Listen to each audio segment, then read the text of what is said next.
Hi, Jenny Lynn from theopenmindtherapist.com, talking to you about chronic fatigue syndrome and how to treat it. And I'd like to talk a little bit about the mind-body issues in chronic fatigue because, is it all in the mind or is it all in the body? And why has that become such a red-hot potato?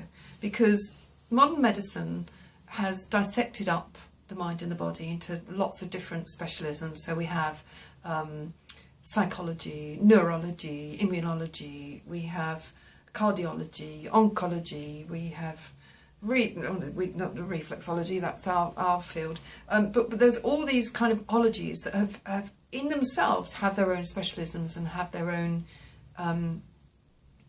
professional arrogance, really. My department, this is my department, I know about this, etc. Whereas with ancient medicine, there was no separation between the mind and the body and all of its parts. It was one. And the shaman and the healers, the ancient healers in society, they understood that if the mind was ill, the body would be ill.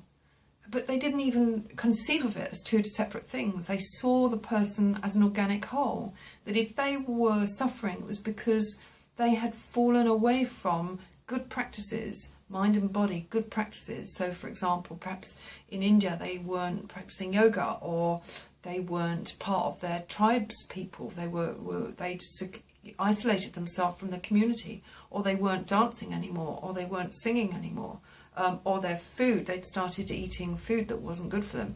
So the tribes people knew that a disease wasn't just a stray physical thing that blasted you from nowhere. It came about because of how you lived your life, and they knew that.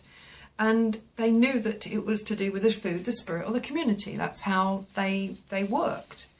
So it's only been the last 200 to 300 years since Descartes said, the mind can't be measured, so let's leave it out of the equation, that modern scientific materialism has actually taken the body, carved it up into lots of little isms and ologies, and created these walls between various parts of our society, so that these ideas that the mind and the body are separate, and there's these disease affects you randomly from nowhere, has made us, all of us, but in particular people with chronic fatigue syndrome, very helpless and very vulnerable. We now rely upon these people because we don't understand our mind and body anymore, so we go to other people to look for answers.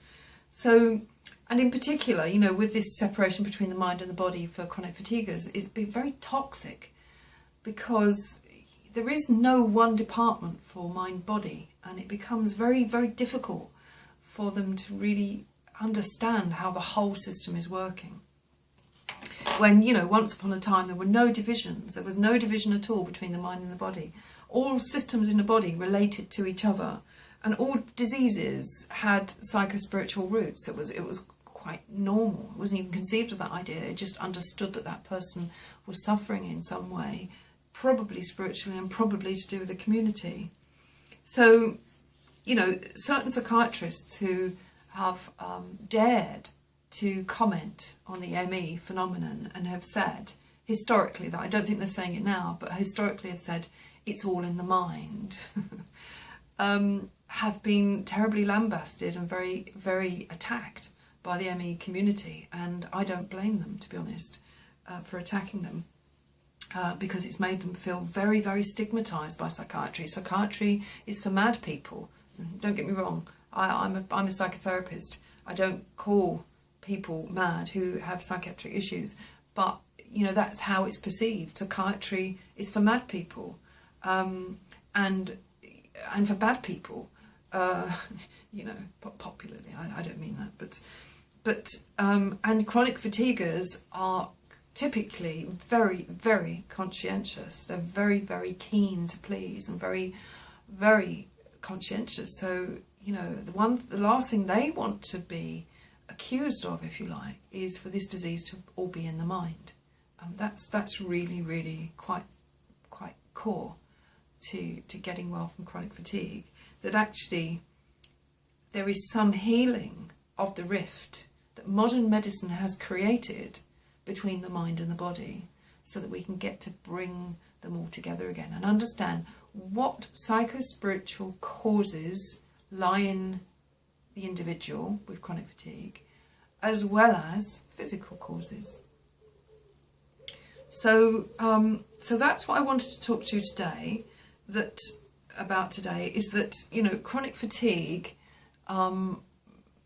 sufferers have really had a bad deal. They have been labelled, and I mean, some of my clients have said the most bizarre stuff, like, you know, the doctors think that they're grieving for their lost mother or brother or sister or whatever, and that they've decided to become ill, mentally, emotionally, they've just given up. Well, there might be some element of that, but that's not the reason they can't get out of bed every morning when their body's just not responding, you know. So I just wanted to talk to you a little bit about that, just to bring you into focus about chronic fatigue and the current and ongoing battle within the ME community, and even within, you know, even in the therapy world, to the battle to try and heal the rift between the mind and the body, so that if a sufferer seeks treatment from a hypnotherapist or psychotherapist, that we understand that these are links between the mind and the body, profound links that go beyond your thinking processes, go beyond any disease process. And I will talk about the fallacy of mental disease, which I don't believe in. Anyway, I shall stop there, and that's long enough, and I'll come back with another video shortly.